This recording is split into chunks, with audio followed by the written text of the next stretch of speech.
With apologies to the religious, I feel my story must be shared. In 2003, when I was 15 years old, my heart stopped for 6 minutes. It happened on an ordinary afternoon, at the point in my daily routine when I walked home from the bus stop. In the 4 blocks between the corner where I hopped off the bus and my front door, I started to feel nauseous. It came on suddenly, without warning.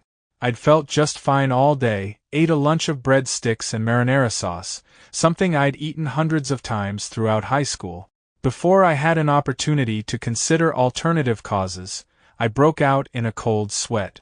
Then I felt the curious flutter in my chest. My heart slipped into what I later learned was an episode of ventricular fibrillation. I became breathless and collapsed. What happened next has been told to me after the fact. I apparently sprawled in the road, where a woman driving a hatchback nearly crushed my skull beneath her tires. Instead, she screeched to a halt, tried to rouse me, then dialed emergency services when she failed to do so. EMS arrived to discover my heart had stopped beating. I was dead, technically. They transported my body to the hospital, and somewhere along the way managed to shock my ticker back to life. Thus began a harrowing weeks-long journey through the American healthcare system that led eventually to an ablation, pacemaker, and mountains of debt my family's still dealing with. But my heart's all right. And thank you that it is, because what I learned that day has taught me never to thank God for anything.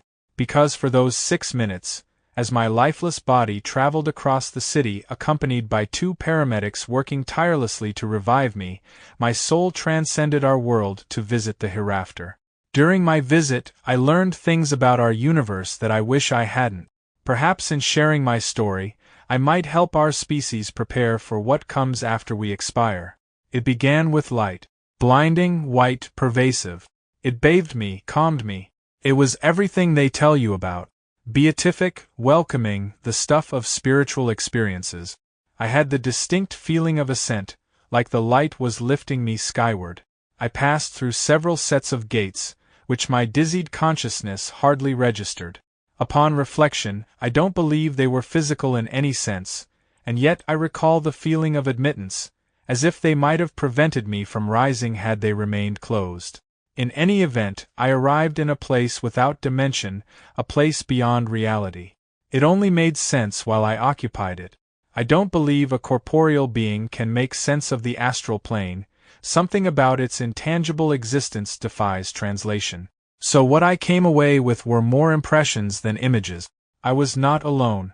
Several life forces enclosed me upon my arrival. At first, because of my Christian upbringing, I believed them to be angels. In my incorporeal form, I made the spiritually equivalent gesture of opening my arms, anticipating their embrace.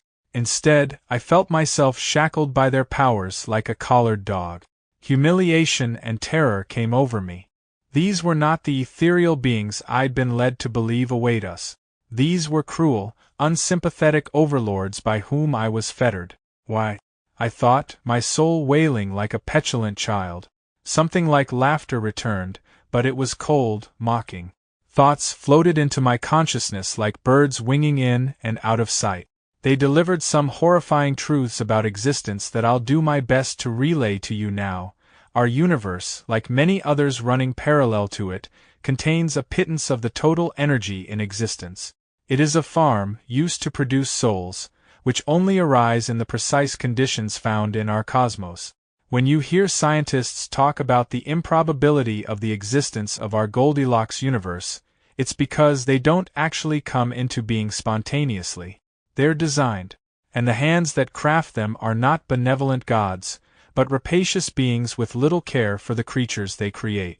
Our ultimate purpose, I learned in the custody of the spirits that shackled me, was to ripen until we were ready to serve them on their higher plane. The Big Bang gave birth to the universe to give rise to life to eventuate in humanity, a sufficiently conscious organism that may be harvested for use as slaves on a higher plane, where time and space dissolve into an eternity we spend in servitude. 6 minutes in heaven felt like a lifetime, which I spent amusing what I perceived to be a childlike spirit with a penchant for psychologically distressing manipulation. It batted me around like a cat with a caught mouse, reveling in the pain it produced. Physical discomforts we imagine hell inflicting upon us pale in comparison to the torture of soul pain. Loss of a loved one comes closest, that piercing, emotional damage resulting from trauma. When it became clear my time had not yet expired on earth and I was to return, I was told not to reveal their existence to the rest of my kind. My reward, they communicated to me, would be a marginally improved station among the slave population. Alternatively, if I managed to convince others of their existence, new horrors would await me when I returned. I can't imagine anything worse than what I experienced, subsumed beneath an ineffable grief and torment. For weeks, I tried to explain to anyone who would listen what I experienced.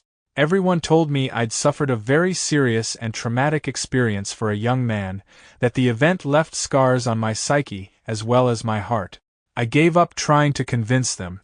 I slowly began to convince myself that what they'd told me was true. I'd simply imagined it. A death dream, as it were. The mind reckoning with its own imminent demise, trying to make sense of the experience. Then I met someone who claimed to have met God. This was a few years later, when the author of a non-fiction book recounting their near-death experience visited my hometown. I attended a reading and afterward confronted him about his tale. I looked him in the eye and asked if he really met God, something I'm sure he's dealt with hundreds of times. He smiled and nodded, assuring me that yes, God is real and is filled with love. On a lark, I decided to tell him that I knew the truth, that slavery awaits us all.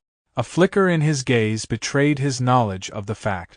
He really had died and visited the afterlife, but lied about it in his book. Because he knew. He knew the truth of heaven, the horrible place our souls are bound for.